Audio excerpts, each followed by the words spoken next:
he said. "Mom, these cars are junk." That Mustang had been sitting in my yard for years, and I kept it as a memory. But my son was already arranging to scrap them. He thought I'd never find out. Those cars were worth a fortune. In my yard stood old pickup trucks and a 60s Mustang. To me, they weren't just metal and paint. They were part of my life, each one carrying a piece of memory I wasn't ready to part with. The trucks had hauled lumber when your grandpa and I built the shed, and that Mustang, well, that was the car that turned heads when he drove me to the county fair back in 1968. The chrome still gleamed faintly under the dust, and though the tires sagged and the seats had cracked, I could still picture my hair blowing wild as we sped along the highway, two young fools who thought time would never catch us. But my son never saw them that way. To him, they were nothing but hulks rusting into the ground. Every time he came by, he'd walk across the yard, shake his head and say the same thing. "Mom, you've got to get rid of these. They're worthless." I'd smile, brush dirt off my apron and tell him, "They'll stay right here, thank you very much." It became our little tug of war, though it didn't feel little sometimes. I'd be standing in the kitchen washing dishes, watching him through the window as he circled the Mustang like a vulture. His finger would trace across the hood, and he'd sigh like the sight of it weighed on him.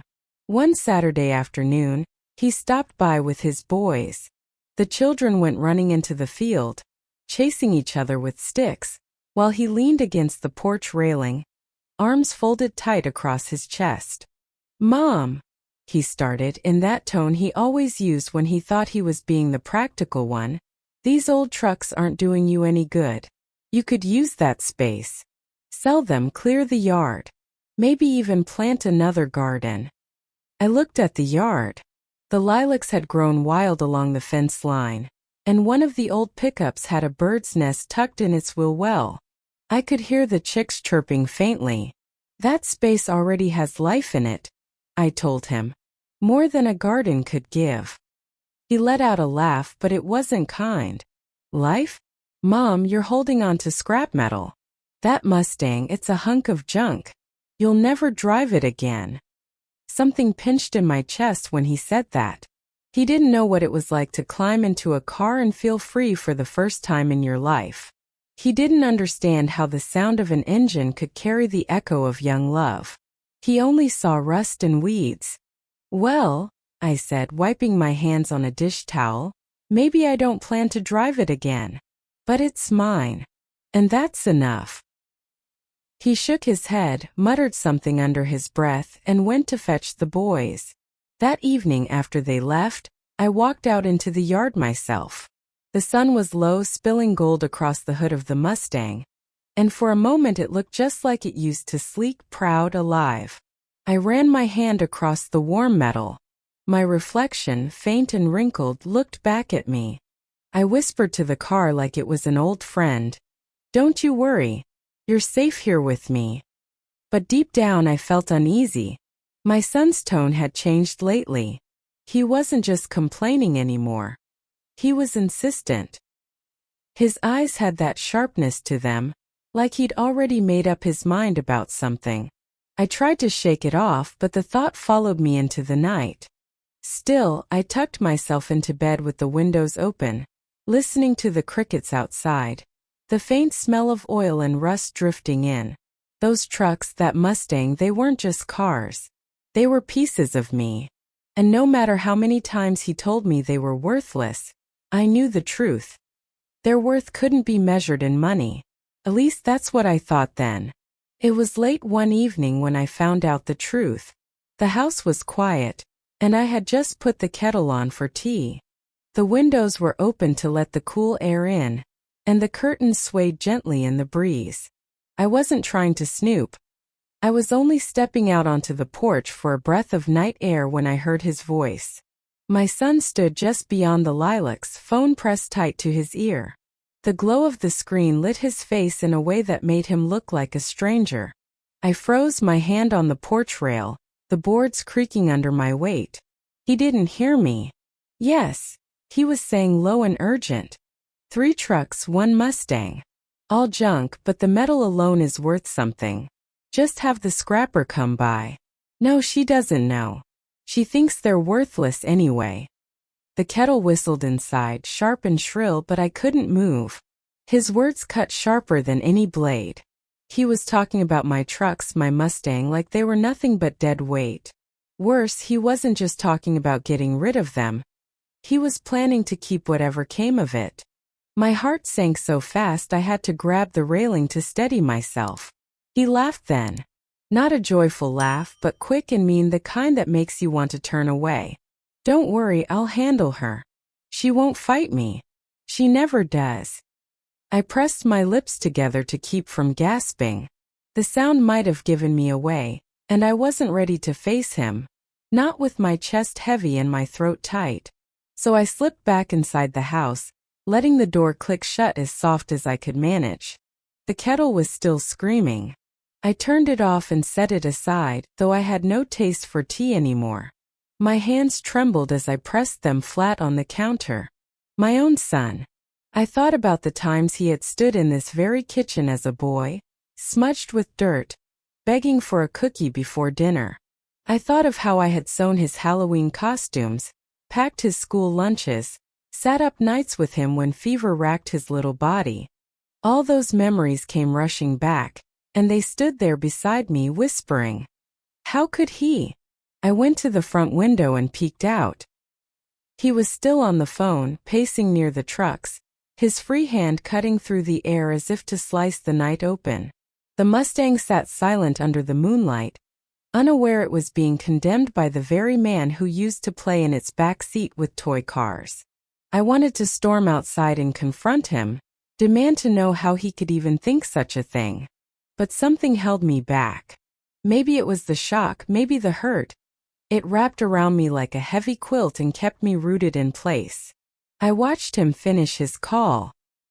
He shoved the phone in his pocket and gave the Mustang one last look, almost satisfied, before heading down the path to his truck. The headlights swept across my windows, bright and harsh, then faded into the dark as he drove away. Only when the silence returned did I let myself breathe. I sat down at the kitchen table, hands folded tight, staring at the wood grain. My mind reeled. He wasn't just talking about clearing space anymore. He was plotting, arranging, deciding behind my back. And for money, the thought made me sick. He had called them junk to my face for years, made me feel silly for holding on to them, but here he was planning to pocket whatever they brought. He knew something I didn't, that they weren't worthless at all. The clock on the wall ticked louder than usual, each second stretching out until I thought I might lose myself in the sound. Finally I stood, walked to the back door and stepped into the night. The air was cool, the kind that smells faintly of cut grass and old earth. I walked slowly toward the Mustang, my slippers brushing against the gravel. I rested my hand on its roof, cold and smooth under the moonlight. Don't you worry, I whispered. I won't let him take you. The words surprised me, strong and certain, even though my body felt weak with betrayal. I didn't know how I'd stop him, but I knew one thing. I wasn't ready to give up the fight. Not yet. I didn't sleep much after that night. Every creak of the house set my heart racing. Every whisper of wind against the window made me think of engines starting, metal chains clanking, the sound of my yard being emptied without my knowing. By morning, I decided I couldn't sit in the dark wondering anymore. I needed the truth. So I called on Earl. Earl and I went back decades. He'd run the little repair shop on the edge of town since before my husband passed. Earl was one of those men who could listen to a car's hum and tell you what was wrong without even lifting the hood. He'd been there when my husband bought the Mustang in '67, and he'd teased me more than once for polishing its dashboard like it was a prized piece of china. I drove into town after breakfast, my old Buick rattling along the back roads. Earl was leaning against the doorway of his shop, cigarette dangling, cap tilted low just like always. The air smelled of oil and rubber, and the sound of an engine backfiring inside told me he was already elbows deep in someone else's troubles. Well, I'll be. he said when he saw me step out. Haven't seen you around here in a spell. I gave him a small smile. Earl, I need a favor. And I need the truth. You always gave me that. He squinted, stubbed out the cigarette, and motioned for me to follow him inside. The place hadn't changed much. Grease-stained floor, rows of old tools, calendars faded with time. I perched on a stool while he wiped his hands on a rag. What's on your mind? I told him about the cars, about my son, about the phone call. My voice shook once or twice, but I kept going. Earl listened without interrupting, only nodding slowly, the way men do when they're weighing something heavy. When I finished, I looked at him. Tell me straight. Are they worth anything? Or am I really just clinging to junk like he says? Earl didn't answer right away. Instead, he grabbed his keys. Show me. We drove back to my place in his truck. He parked by the lilacs and climbed out, moving slower than he used to but still with that mechanic's stride, like each step already knew its purpose. He walked straight to the Mustang first, crouching down, running his hand along the bumper, peeking under the hood. He muttered to himself, little grunts and whistles, the language of a man who knew machines like family. After a long moment he stood, looked me in the eye and said, This isn't scrap, darlin'. Not even close. My breath caught. If restored, he continued, brushing dust from his hands, this Mustang could fetch hundreds of thousands. Maybe more, depending on the buyer. It's a classic, a real gem. And these trucks. He turned to the others, inspected the grills, the engines, even the faded emblems. They're part of a rare series. Hard to come by now. To the right collector, these aren't just old cars. They're fortunes sitting in your yard. I had to grip the edge of the porch rail to steady myself. Fortune. That word echoed in my head like church bells. All this time, I'd thought I was guarding pieces of memory, scraps of love from another life. But to collectors, to men who hunted for chrome and steel history, I was sitting on treasure. Earl straightened, squinting at me. Your boy knew. Don't doubt it. He was fixing to cash in. The hurt that spread through me then was like a wave. Not only had my son dismissed my memories as worthless, he'd planned to rob me of them and keep the fortune for himself. I swallowed hard, forcing my voice steady. Thank you, Earl. He nodded, pulled his cap lower, and gave the Mustang one last pat. Don't let him sweet-talk you into a signature. Don't let him take these. You hold your ground. When he drove away, I stayed in the yard a long while. The morning sun gleamed across the Mustang's hood, and for the first time in years, I didn't just see memory. I saw possibility, power, proof that I wasn't as foolish as my son thought. But mixed with that flicker of pride was something darker. My son hadn't stumbled into a mistake. He had planned it step by step with lies ready for me. He hadn't seen me as his mother anymore, just an obstacle between him and money. I ran my fingers along the Mustang's frame and whispered, We've still got fight in us, don't we? And right then I knew. The next time my son came with his papers and his calm voice, I'd be ready. The very next day he showed up at my door. He didn't knock like he used to when he was a boy coming home from school, calling out, Mom, I'm here. No. He let himself in, crisp shirt, tidy folder in hand, like a businessman come to close a deal. I was at the kitchen table shelling peas. The window was open, the hum of summer bugs filling the silence. He walked right up, pressed a stack of papers down in front of me, and said in a voice so calm it sent a chill down my spine, It's just a formality for disposal, Mom. Sign here. I looked at the papers without touching them. His neat pen strokes marked places where I was supposed to sign. Disposal, it said. Authorization to remove and scrap property. The words might as well have been written in fire. I glanced up at him. His face was smooth, careful, but his eyes flicked too quickly between mine and the page. I wiped my hands on my apron, picked up one pea pod and snapped it open slowly. What's this again? I asked. My voice came out lighter than I felt. Like I said. He slid a pen across the table toward me. The cars. The trucks. It's just paperwork. Scrap service requires it. I stared at the pen, then at his hand, resting on the table, steady as stone. My son's hand. The same hand I used to guide across his first school assignments. The same hand I held through storms when he was small and frightened. And now that hand was waiting, coaxing me to give away everything. I smiled. I don't know where the strength came from, but I smiled like I believed him. Well, now I'll need to read through this carefully, I said. I pulled the papers closer, flipping through them slowly, page by page, though the words blurred behind my eyes. He shifted in his chair, impatient. Mom, it's nothing complicated. You don't have to. Oh, but I do, I cut in gently. You know I've always been careful about papers. I reached the last page where the signature line waited. My name already typed neatly above the line, ready for me to surrender with a single stroke. I set the papers down and folded my hands. I'm not signing today. His jaw tightened. Just a flicker, but I caught it. Mom, he said slowly, you don't need these cars. They're useless. I'm trying to help you. Help me. I echoed.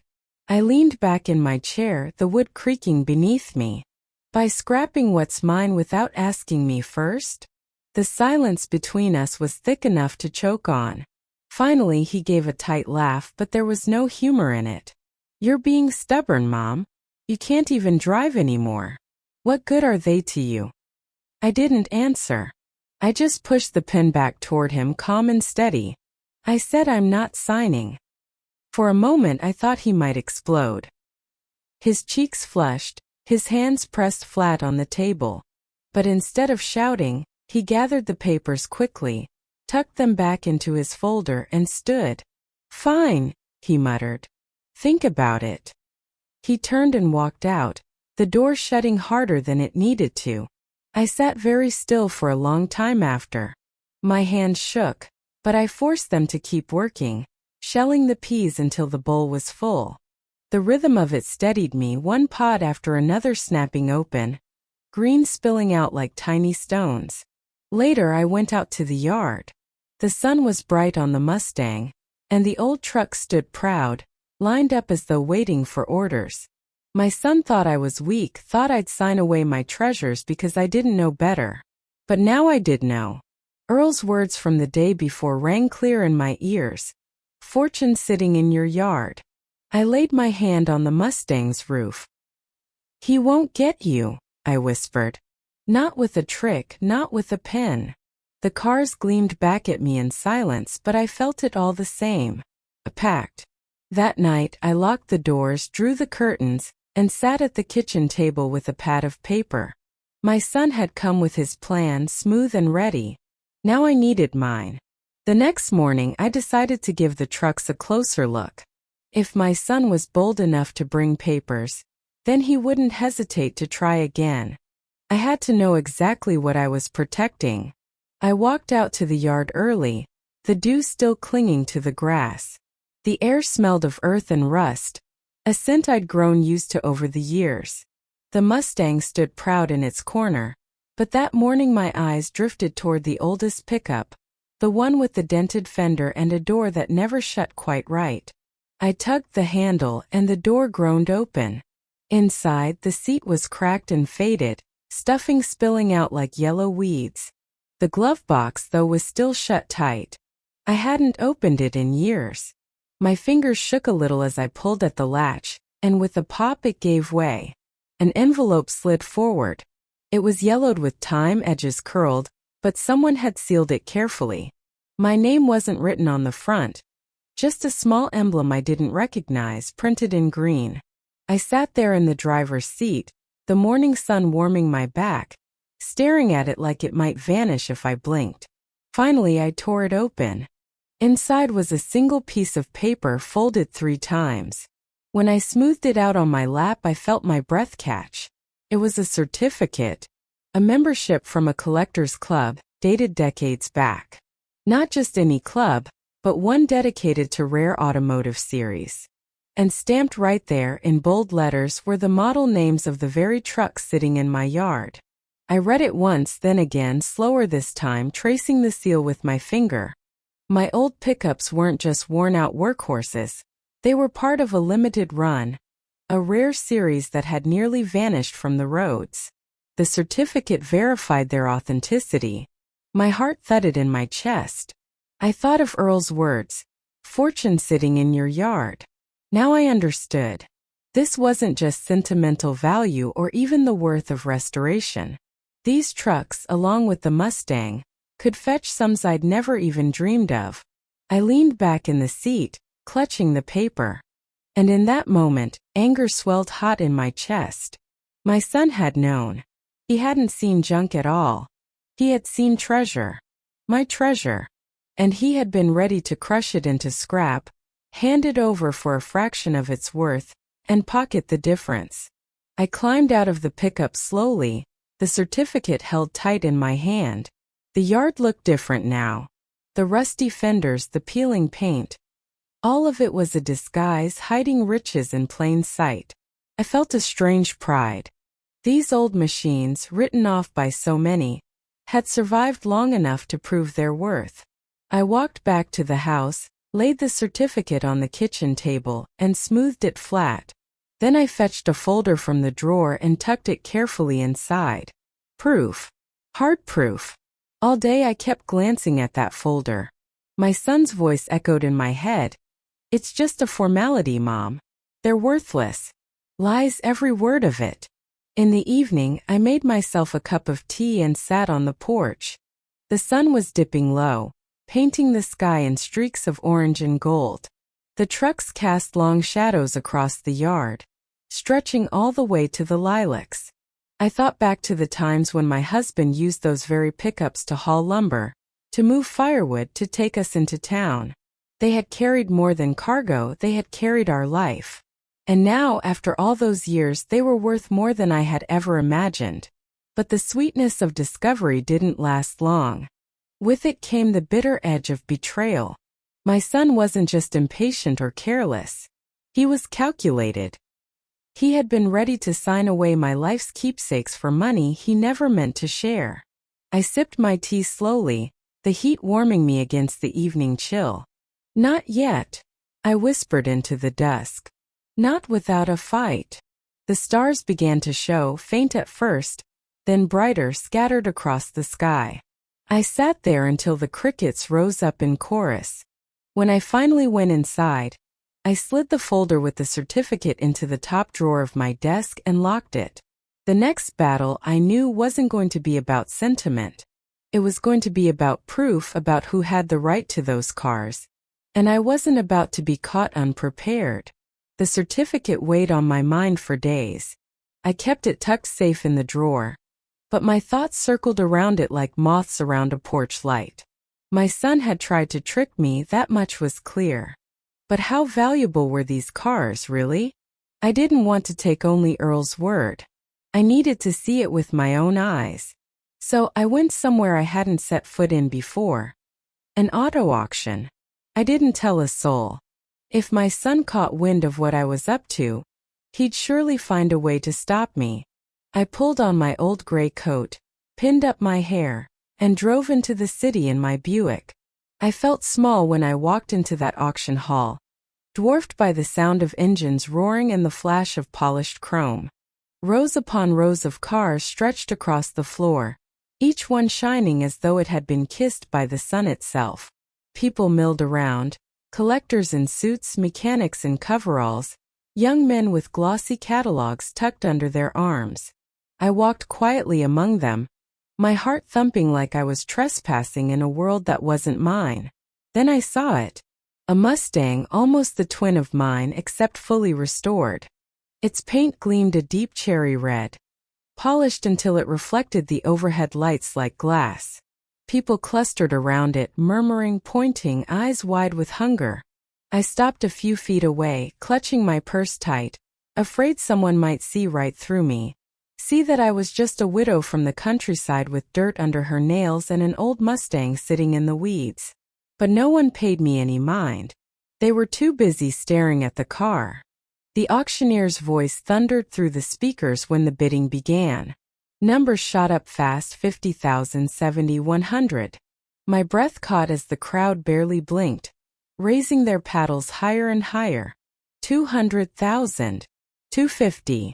Finally, with a sharp rap of the gavel, it sold for just over $300,000. My knees wobbled beneath me. 300,000 for a car just like mine. The words Earl had spoken weren't exaggerations. He had been right and maybe even modest. I drifted through the rest of the hall dazed, watching other classics fetch similar fortunes. Pickup trucks, even like mine, restored and shining, went for hundreds of thousands. Collectors cheered, shook hands, scribbled signatures. To them, these were treasures. To my son, they had been nothing but scrap. My chest tightened at the thought of what he had almost done. He had planned to crush this history, erase it just to pocket a quick sum. He would have destroyed treasures that men and women here were fighting tooth and nail to own. I sank into a seat in the back of the hall, my hands trembling around the strap of my purse. Betrayal burned fresh in me, sharper than before.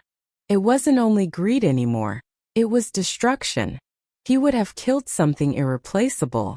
I stayed until the auction ended, then slipped out with the crowd. No one noticed me, just another face in the shuffle of excitement. But inside, something had changed. I wasn't a bystander anymore. I wasn't a mother blindly trusting her son. I was a woman holding proof, both on paper and in my own eyes, that my yard held a fortune worth fighting for. The drive home felt longer than usual. The city lights faded in the rearview, replaced by the quiet dark of country roads. I turned the Buick into my driveway and cut the engine. The yard was still, the car sitting silent beneath the moonlight. I walked up to the Mustang and laid my hand on its roof. "They don't see you for what you are," I whispered. "But I do." The cool metal seemed to pulse beneath my palm, as though the car itself was listening. I stood there a long time, the night air cool on my face, before finally heading inside. My son's words echoed again in my head: worthless scrap junk. Lies. Every one of them. That night, when I lay in bed, I didn't feel weak anymore. I felt the stirrings of something fiercer. My son had underestimated me. He thought I was blind, soft, too sentimental to know the truth. But I had seen it now. I had heard the numbers, seen the paddles rise, felt the rush of value that others placed on what he wanted to throw away. And I knew. The next time he came, he wouldn't find the same mother who once gave in just to keep the peace. He would find someone ready to stand her ground. When I came back from the auction, I felt sharper, steadier, like I'd been given new eyes. But that feeling didn't last long. The morning after, I walked out to the yard with my coffee in hand, steam curling up in the cool air. The grass was still wet, the lilacs heavy with dew. I glanced toward the line of trucks, same as always, and then my heart stopped. The Mustang was gone. For a moment, I thought maybe I was losing my senses. I blinked, rubbed my eyes, set the coffee cup down on the porch rail. I even walked around the trucks, half expecting to see the car tucked behind them, hidden in the shadows. But it wasn't there. The space where it had sat all these years was bare, just flattened grass and a faint oil stain. I dropped to my knees right there in the dirt. My hands pressed the ground as if I could summon it back, as if the weight of memory might make the Mustang reappear. But all I felt was the cold emptiness where my treasure had stood. Panic surged through me. My son. I stumbled into the house and grabbed the phone, my fingers clumsy on the buttons. When the dispatcher answered, I poured out the words. How the car had been taken, how it was mine, how I hadn't given permission. My voice shook, but I told it plain. My son stole my car. There was a pause on the line. The woman cleared her throat. "Ma'am, do you share the property? Is the car titled jointly?" "No," I cried. It's mine. It's always been mine. She sighed, and I could hear the weariness in her voice, the kind of weariness that comes from saying the same line too many times. It sounds like a family matter, ma'am. Not something we can intervene in unless there's proof of theft. Proof? I echoed. It's gone. What more proof do you need? Her voice stayed flat. Without clear documentation or evidence of unlawful intent, there's nothing we can do. Maybe speak directly to your son. My grip on the receiver tightened. He planned this, I whispered, but she was already giving me the polite brush off, the final good luck in a tone that meant she was finished with me. I hung up the phone and stood there in the kitchen, shaking so hard I had to hold onto the counter. My son had taken the Mustang, and the law wouldn't lift a finger. For hours I paced the house, the walls pressing in on me. Every sound made me jump, the creak of the stairs, the ticking clock, the distant rumble of a truck on the road. I kept rushing to the window, half expecting to see a tow truck dragging the rest of the yard away. Finally, I sank into the chair by the table, my hands folded tight in my lap. My son's betrayal had grown from whispers and papers into action. He hadn't waited for my permission, hadn't cared about signatures or arguments. He had just taken what he wanted. By evening, anger burned hotter than fear. I thought of the auction, of the red Mustang gleaming under the lights, selling for hundreds of thousands. My son hadn't just stolen a car, he had stolen a fortune.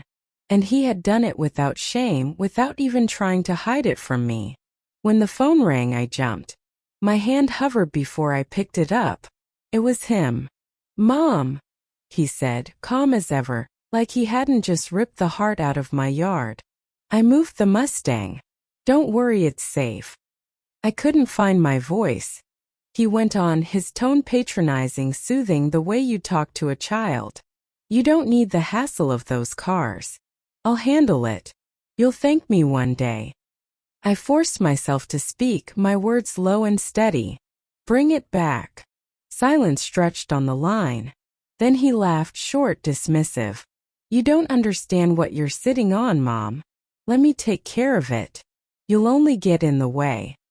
The line went dead before I could answer. I stood there, the receiver pressed to my ear, the dial tone humming like a cruel echo. My own son telling me I was in the way of my own life. That night I didn't bother with dinner. I couldn't eat. I sat by the window instead, staring out at the empty space in the yard where the Mustang had always stood. My chest felt hollow, like someone had scooped out everything that once made it home. But under the grief, a resolve began to form. If the police wouldn't help, and if my son thought he could outmaneuver me, he was wrong. The Mustang wasn't just a car. It was proof. Proof of my husband's life. Proof of my memories, proof of value. And now, it was proof of my son's betrayal. I whispered into the night, my voice trembling but fierce. "You may have taken it, but you won't keep it." The morning after my son's phone call, I woke up with a heaviness I can't quite describe. The Mustang's absence haunted me. Every time I looked out the window, the empty patch of dirt seemed to mock me. I knew then that waiting, hoping, or pleading wouldn't bring it back. I had to fight, but I couldn't do it alone. I put on my navy blue cardigan, the one I'd always saved for serious matters, and drove into town. The law office was a brick building wedged between the bank and a diner, its windows streaked with morning light. I stood outside for a moment, gripping my purse, reminding myself I had every right to be there. Inside, the air smelled of paper and old wood polish. A secretary with a tidy bun asked my name, then motioned me toward a narrow hallway. My shoes clicked against the tile floor as I walked toward the door marked James Whitaker, attorney at law. He was younger than I expected, maybe in his 40s, with glasses perched on his nose and files stacked in careful piles across his desk. He stood when I entered, offered his hand, and said, "Mrs. Thompson, please sit down. What brings you here today?" I settled into the chair, smoothing my skirt, trying to steady my voice. It's my son, I began. He took something that belongs to me, a car, a Mustang from the 60s, and he says he's going to sell it without my permission. Whitaker leaned back, listening closely, fingers steepled. Do you hold the title to the vehicle? Yes, I said firmly. Every car in that yard is mine. My name, nobody else's. He nodded. Good. That's important. Without your consent, he has no legal right to remove, sell, or scrap them. I pulled the certificate from my purse, the one I'd found in the pickup's glove box, and laid it on his desk. And this, I said, proves that they aren't worthless. They're rare, valuable. He knew that. He wanted to take them and keep the money for himself. Whitaker adjusted his glasses and studied the paper. His eyebrows lifted slightly. Mrs. Thompson, this isn't just about property. This is about theft, fraud, and attempted misappropriation of assets. You have a strong case. His words steadied me. For the first time since the Mustang had vanished, I felt a flicker of hope. What can I do? I asked. He leaned forward. First, we file an emergency motion. It will prevent him from selling the car until ownership is settled. Essentially, it freezes the transaction. Then we pursue recovery. Since you hold full rights, the law is on your side. I exhaled slowly, as though I'd been holding my breath for days. And you're sure? He gave a small smile. Mrs. Thompson, I've handled plenty of cases like this. Your son might have thought you'd roll over quietly, but you're the legal owner. He can't erase that. I clasped my hands in my lap, relief washing through me. For so long I had felt cornered, trapped between love for my son and the sting of his betrayal. Now at last someone was telling me I wasn't powerless. Whitaker slid a form across the desk. We'll need your signature here to authorize me to act on your behalf. This time I didn't hesitate. I picked up the pen and signed my name in strong, steady strokes. As I handed it back, he said, I'll file the motion this afternoon. Until then, keep any documents you have secure, titles, certificates, anything that proves ownership. And Mrs. Thompson? Yes. Don't let him pressure you. From this moment on, everything goes through me. I left the office with my head higher than it had been in weeks. The town square bustled around me. People carrying grocery bags, children chasing pigeons, but I felt apart from all of it, like I had stepped into a different kind of life. One where I wasn't just enduring but fighting back. When I reached home, I pulled every folder from my desk, spreading titles and papers across the table. One by one I checked them, my name gleaming on each. Proof of ownership, proof of rights. Proof that my son's lies couldn't erase me. The phone rang late that afternoon. It was Whitaker. His voice carried a note of satisfaction. The emergency motion's been filed. The court has issued a temporary freeze. Your son can't sell or transfer the Mustang for now. I nearly cried with relief. Thank you, I whispered. Don't thank me yet, he said. This is only the first step. There'll be a hearing soon. But we've bought time, and time is what we needed. After I hung up, I walked out to the porch. The yard stretched before me, the trucks lined up in the fading light. The Mustang's absence still gnawed at me, but now there was a thread of hope wound through the loss. For the first time since this all began, I wasn't just a mother hurt by her son's betrayal. I was a woman standing her ground. And I knew one thing for certain. When the day came to face him in court, I wouldn't bow my head. The courthouse smelled faintly of old wood and coffee when I walked in. My shoes clicked against the tile, and I clutched my purse like it was armor. I'd never been in front of a judge before. All those years I'd lived quiet, paid my bills, minded my garden. And now here I was walking into a courtroom because of my own son. Whitaker met me at the door. He wore a dark suit, his tie neat, his face steady. Remember, he said softly, you don't need to argue with him. That's my job. Just answer what's asked of you, tell the truth, and let the evidence speak. I nodded, though my stomach was twisted in knots. Inside, the room was small, with wooden benches polished from years of use. My son was already there, sitting tall at the other table. He looked handsome, calm, like the boy I once raised had vanished and left a polished stranger in his place. When his eyes flicked toward me, there wasn't warmth, only calculation. The bailiff called the case. We all stood as the judge entered, her robe sweeping as she took her seat. She was a stern-looking woman with silver hair pulled back tight, eyes sharp behind her glasses. Case of Thompson versus Thompson, the clerk read. Matter of disputed property, classic automobiles. The judge looked at us. Let's begin. My son's lawyer rose first, a tall man with a booming voice. He painted my son as a dutiful child, only trying to take care of matters his aging mother could no longer manage. He spoke of my declining ability, hinted that I couldn't tell the difference between value and rust. He said my son's actions were protective, not malicious. I sat there gripping the edge of my chair, heat rising in my cheeks. Protective? The Mustang had been dragged from my yard in the dead of night. When it was Whitaker's turn, he stood calmly, unfolded the certificate we had discovered, and placed it on the evidence table. Your Honor, this document shows that the vehicles in question are part of a rare collector's series. In addition, we have appraisals and auction listings to establish their value. My client is the sole owner, as evidenced by the titles in her name. The defendant acted without consent, removed property unlawfully, and sought to profit from it. The judge's gaze flicked to my son. Mr. Thompson, do you dispute your mother's ownership? My son shifted in his seat. I was only trying to help. She doesn't understand what she has. Those cars were rotting. I thought it was better to take care of them before they became a hazard. Whitaker didn't miss a beat. Help, Your Honor, does not involve forging disposal papers or arranging scrap sales behind someone's back. That is deception. That is theft. The judge turned back to me.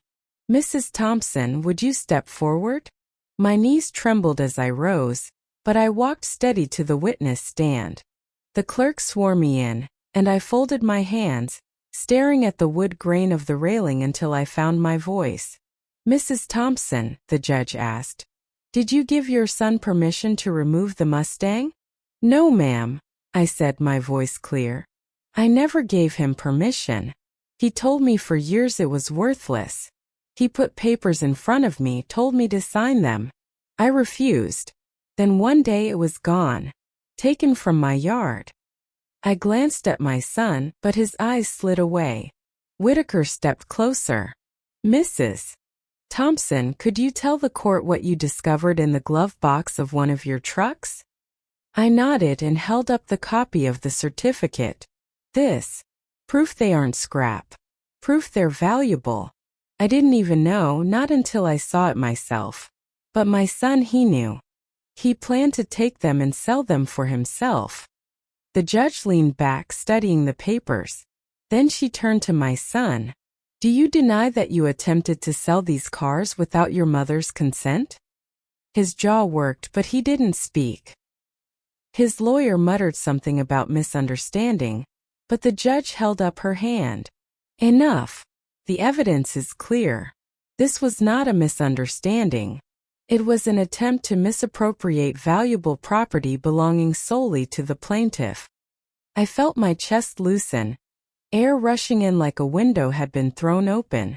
Whitaker sat down beside me, murmuring, "We've won." But as I looked at my son across the room, slouched now, his face pale, it didn't feel like winning. Felt like loss. The boy I had rocked to sleep, fed with my own hands, had stood in court against me. Not out of mistake but greed.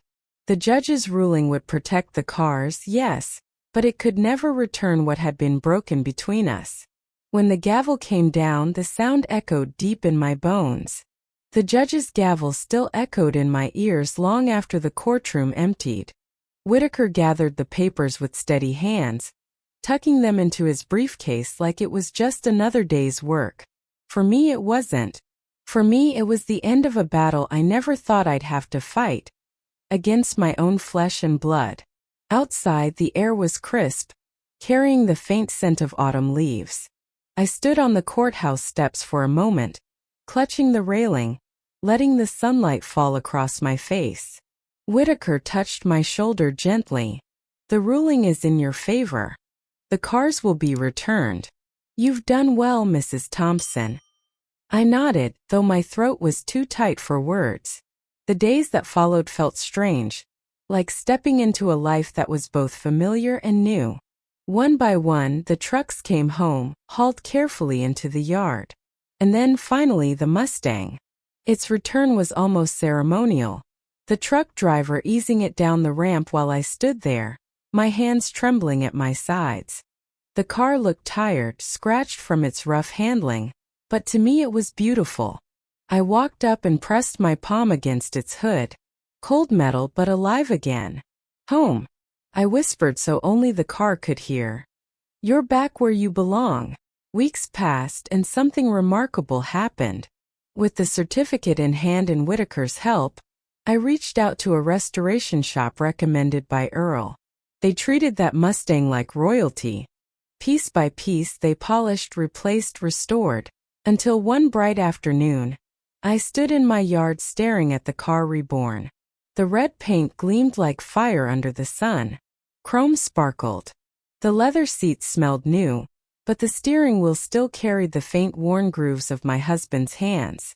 For the first time in decades, the engine roared to life, and the sound made my chest ache with memory.